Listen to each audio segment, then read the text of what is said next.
There's one race car driver that everyone really wants to see in Formula One racing, and that's Colton Herta, besides De Vries. His first time racing has been the one that people are most excited about, especially fans from America. The sport has become way more popular, so Herta was supposed to get into F1 through a special rule. This means the FIA, the racing bosses, would give him a special license even though he was missing 8 out of 40 points he needed. But it looks like the racing bosses changed their minds about this plan. Now Herta has finally talked about what he thinks of the FIA's decision. But is there a real chance we'll see Herta racing in F1? And if yes, what are his best chances of getting into the sport? These questions will be answered in our video, so stay with us to find out more. Colton Herta getting into F1 has been something the entire F1 world has been really excited about. F1 bosses have even started saying they might protest about the super license problem. F3 and F2 races are the main places where F1 talent gets trained. If a driver got to enter F1 without going through F3 or F2 first, that would be really embarrassing to the sport's rules.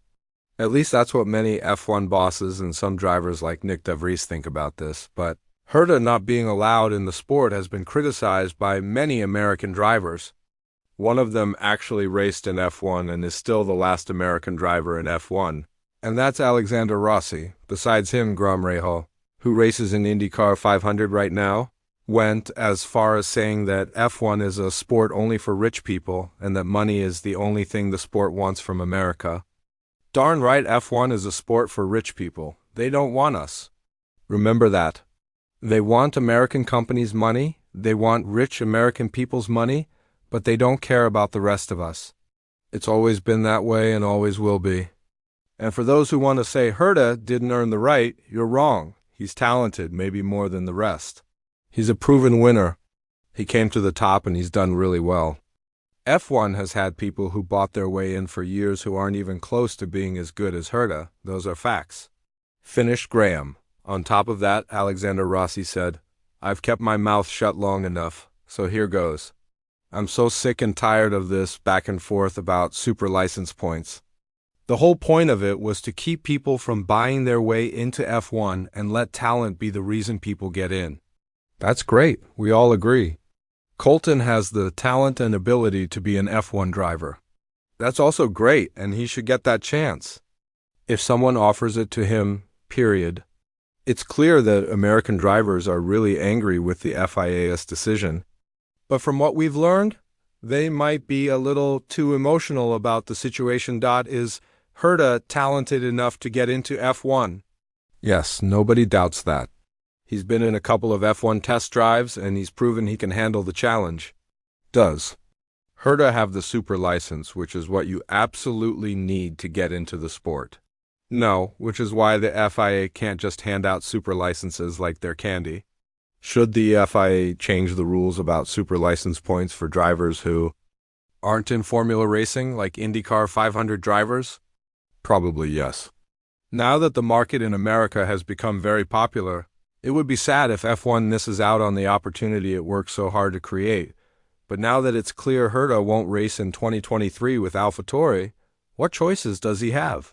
He's far from giving up on his F1 dream. One thing that helps him is that Michael Andretti wants to enter F1 as a separate 11th team on the racing grid. According to Toto Wolff and Stefano Domenicali, there isn't room for an 11th team in F1, so this might be hard to do. Wolff said, "Formula One works well because we have 10 teams, each with their own style, dedicated to Formula One. Most of them have spent more than a few $1 billion over many years, and that has made Formula One what it is today. If a new team wants to join, anyone can suggest it to the FIA. Then the FIA and F1 have to check if that team would be good for business. That hasn't happened so far. If a team comes with a new engine supplier and says, 'This is what we want to do,' then of course it's a completely different situation and will make us think about different things. That's my point. As a team owner, it's not a problem to share the pie if the pie gets bigger," finished Wolff, but it's Colton Herta who gets to make the final decision about this.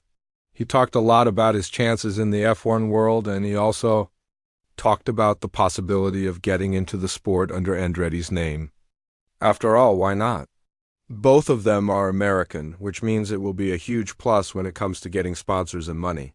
Now that the sport has 3 racing tracks in 2023 in America in a record-breaking 24-race schedule, it makes sense for Herta and Andretti to keep trying to get into the sport. When talking about the possibility of driving for Andretti Motorsport, Herta said, "I think Michael is ready to put me in F1. There's some long-term commitment to that offer. I would understand if by the time I'm 26 he doesn't want to put me in an F1 car. But I guess there's a promise from this whole De Vries situation, right? He's 27, he'll be 28 by the start of the season, and it looks like what he did in Monza might have started some conversations about getting him a seat somewhere. It shows that if you get the opportunity, you need to make the most of it, and he did. Good for him. In the next few years, there might be opportunities for Andretti to buy a team. Someone might be looking to sell. If another engine maker comes in and a team owner has the chance to sell, they might look at it very differently. On top of that, Herta talked about the FIA's decision to not give him the super license.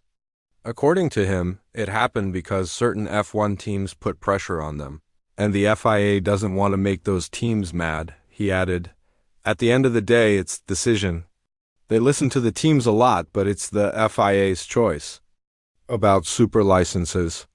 They don't want to make all their team owners and current car makers angry just to accept one more person. It's a big puzzle with lots of moving pieces.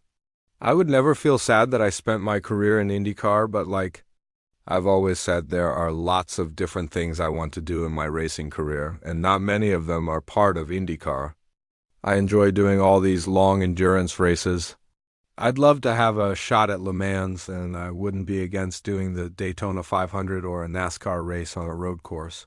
To drive lots of different race cars would be awesome," finished Herta.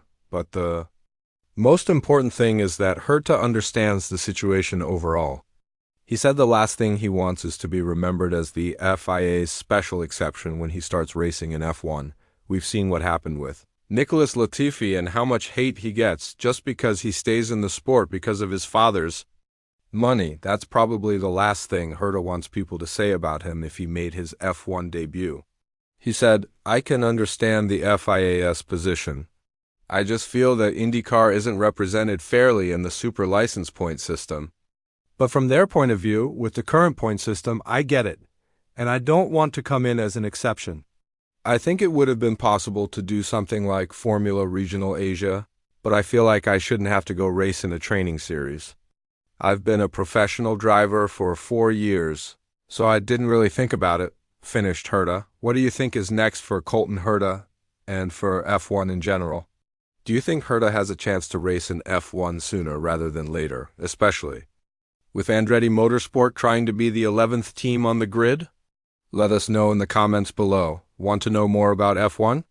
Click on the video on your screen